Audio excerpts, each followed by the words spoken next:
साक्षी ठाकुर जो हिमाचल प्रदेश लोकसभा सीट कांगड़ा से चुनकर आई है।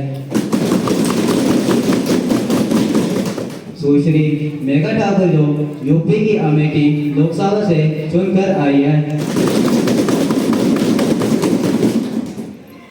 अब मैं आप सभी को हमारे बीच विदेश से आए मेहमानों से अवगत करवाना चाहूंगी। Miss Jennifer D'Souza from America.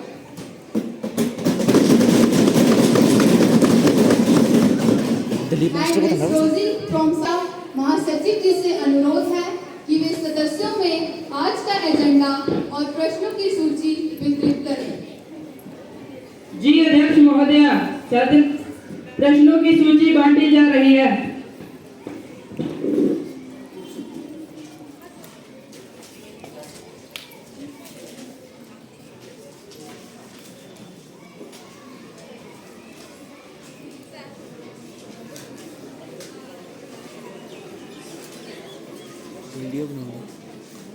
प्रश्नकाल आरंभ होता है। प्रश्न संख्या 101 कुमारी नैन्सी जी। धन्यवाद अध्यक्ष महोदय। मैं आपके माध्यम से महिला कल्याण एवं बाल विकास मंत्री से पूछना चाहती हूँ कि सरकार महिलाओं की सुरक्षा के लिए क्या कदम उठा रही है।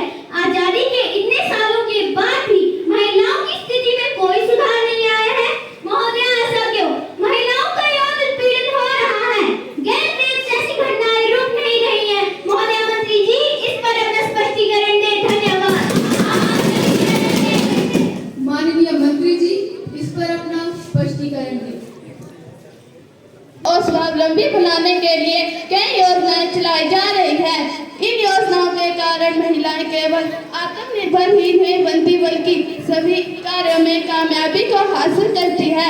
महिलाएं सशक्तिकरण की दिशा में कई बड़े कदम उठाए हैं, जिसका लाभ बड़े पैमाने पर देश की महिलाओं को मिल रहा है।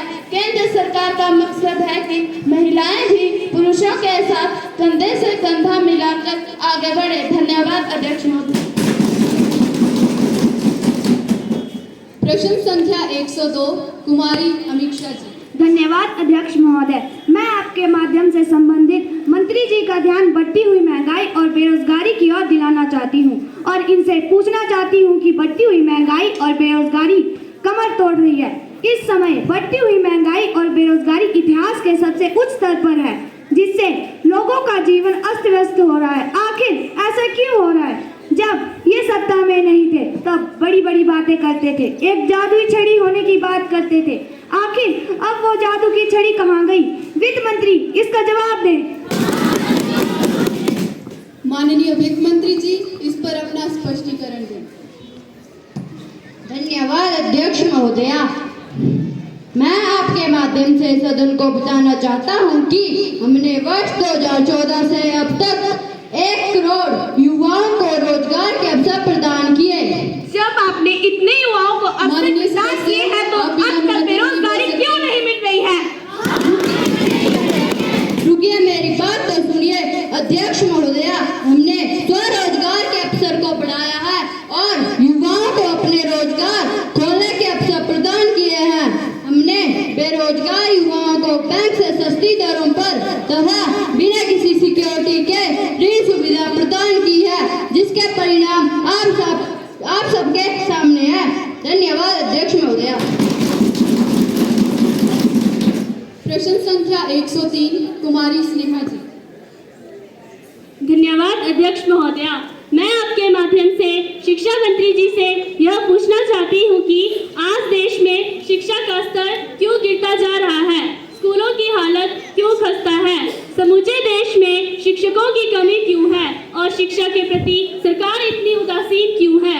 सरकारी स्कूलों में सुविधाओं की कमी चिंता का विषय है। मंत्री जी, इसका जवाब दें। माननीय शिक्षा मंत्री जी, इस पर अपना स्पष्टीकरण दें।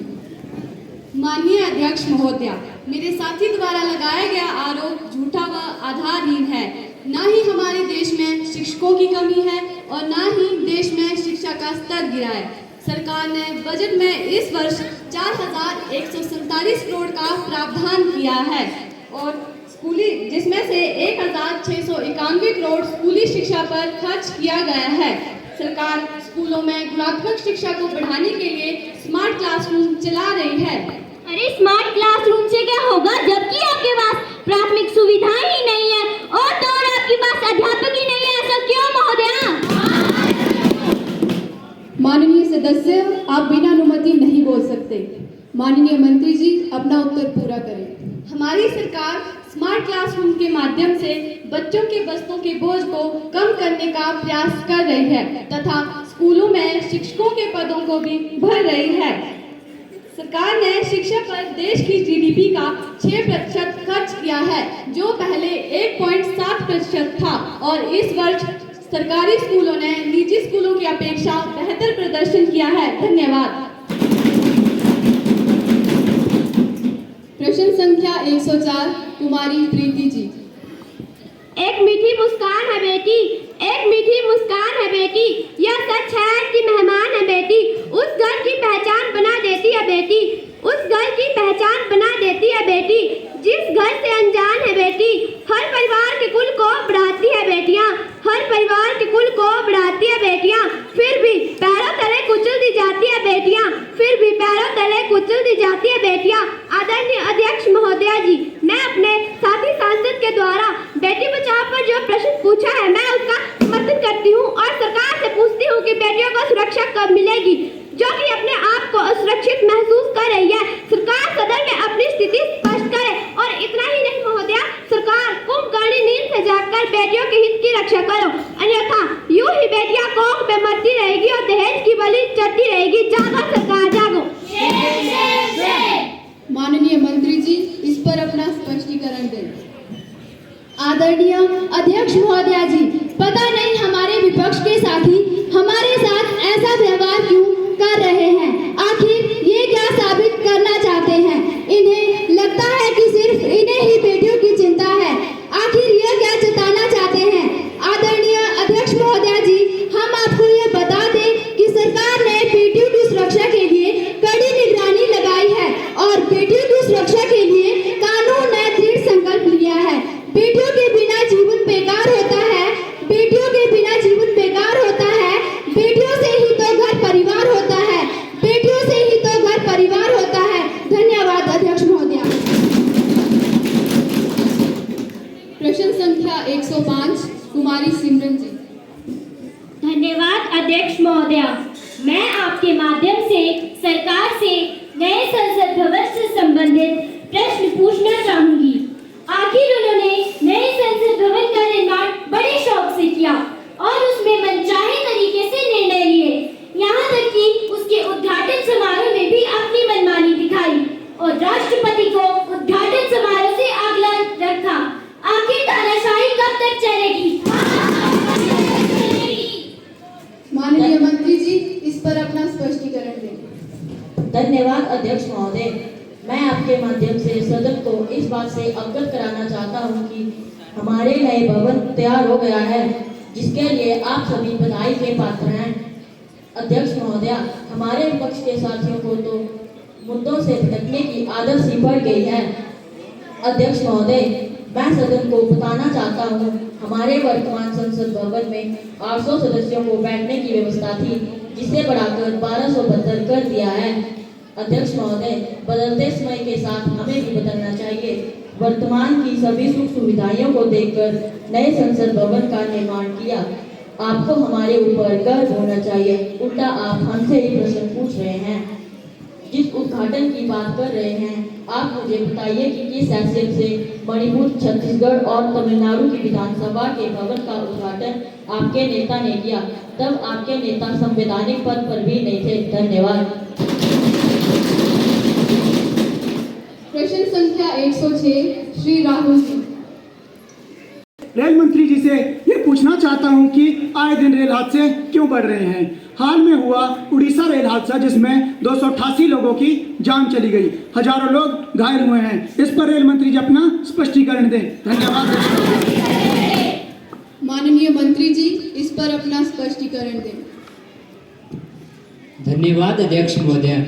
मैं आपके माध्यम से अपने विपक्षी साथी को बताना चाहता हूं कि पिछले दिनों जो रेल हादसे हुए हैं उनका हमें खेद है। पीड़ित परिवारों के प्रति हम अपनी गहरी संवेदना व्यक्त करते हैं। पीड़ित परिवारों के लिए अनुग्रह राशि की घोषणा पहले ही की जा चुकी है। हमारी सरकार द्वारा उड़ीसा में हुई रेल दुर्घटना की जांच के लिए उच्च स्तरीय समिति बनाने के आदेश दे दिए हैं। दोषियों के खिलाफ सख्त कार्रवाई की जाएगी, उन्हें बख्शा नहीं जाएगा। धन्यवाद। प्रश्न संख्या 107 कुमारी अंजू जी। धन्यवाद अध्यक्ष महोदया। मैं आपके माध्यम से मंत्री जी से पूछना चाहती हूँ कि लड़कियों का धर्म परिवर्तन क्यों करवाया जा रहा है। जबरन धर्म परिवर्तन के इस मामले पर एक फिल्म भी बनाई गई है, द केरला स्टोरी, जिसको लेकर पूरे देश का माहौल बिगड़ रहा है। आखिर ऐसे संवेदनशील मुद्दों पर सरकार सख्त कानून क्यों नहीं बना देती? माननीय सदस्य, कृपया धार्मिक राजनीति को सदन से बाहर रखा जाए। अब ध्यान आकर्षण प्रस्ताव शुरू होता है। मेरा माननीय सदस्य कुमारी पल्लवी जी से अनुरोध है कि वे ध्यान आकर्षण प्रस्ताव सदन के पटल पर पेश करें। धन्यवाद अध्यक्ष महोदया। मैं सदन का ध्यान एक अत्यंत संवेदनशील व महत्वपूर्ण विषय की ओर आकर्षित करना चाहती। धारा 354, 354 डी के तहत मामला दर्ज